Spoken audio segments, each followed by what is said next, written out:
যশোরের মনিরামপুরের হরিহরনগর ইউনিয়নের মধুপুর গ্রামে ভূমিহীন পরিচয়ে একজনই বাগিয়ে নিয়েছেন আশ্রয়ণ প্রকল্পের ৬টি ঘর। সেই ঘরের মধ্যে ৩টি ঘরে লাগিয়েছেন এসি, মেঝেতে করেছেন টাইলস, বাড়ির উঠানটিও করেছেন পাকা। ২ স্ত্রী, সন্তান ও শালিকাসহ ১২ সদস্য নিয়ে এই ৬ ঘরে বসবাস করছেন স্থানীয় প্রভাবশালী আলতাফ হোসেন। শুধু আলতাফ হোসেন নয়, ভূমিহীন পরিচয়ে তার মতো অনেকেই পেয়েছেন এই আশ্রয়ণ প্রকল্পের ঘর। তাদের মধ্যে কেউ কেউ এই ঘরে না থাকলেও ঘরের মালিক হিসেবে তাদের দখলেই রয়েছে এই সব ঘর।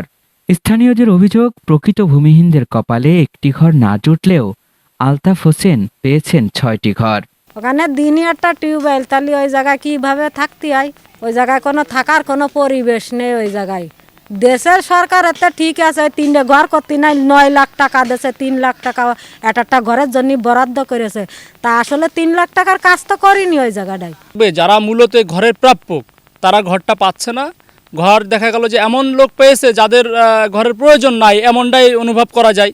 তারা বাসা ভাড়া থাকতেছে, কিন্তু তারা ঘরে আসতেছেও না, থাকতেছেও না।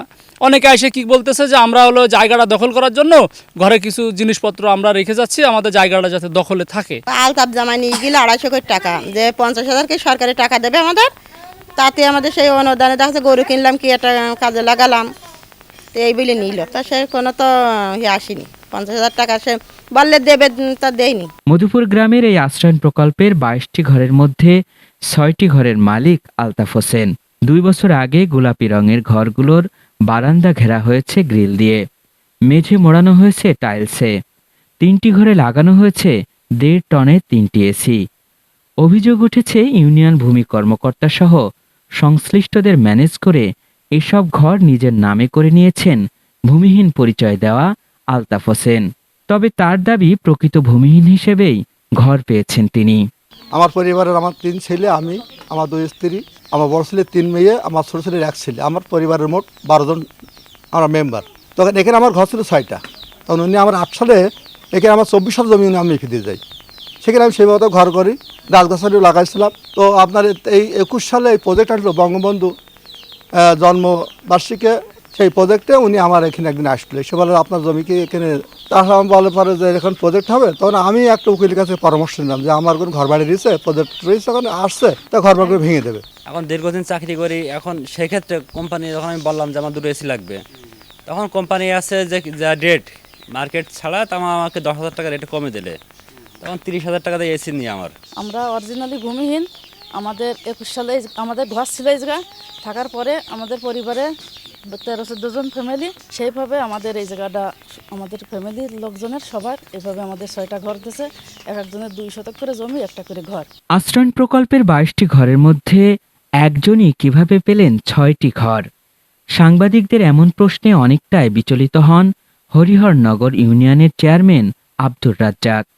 তিনি বলেন, কোন কৌশলে আলতাফ হোসেন 6টি ঘর পেয়েছেন সেই বিষয়টি তিনি জানেন না। এখন ঘর 2021 সালে সরকার গুচ্ছগ্রাম দিয়েছে সারা বাংলাদেশে।